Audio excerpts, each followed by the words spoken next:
This is the first time in the history of the National Sports Festival since 2003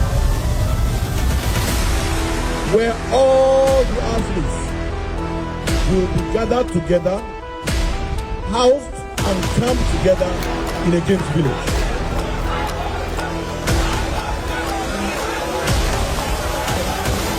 Anyone that wins a gold medal will get from me the sum of 2.5 million naira.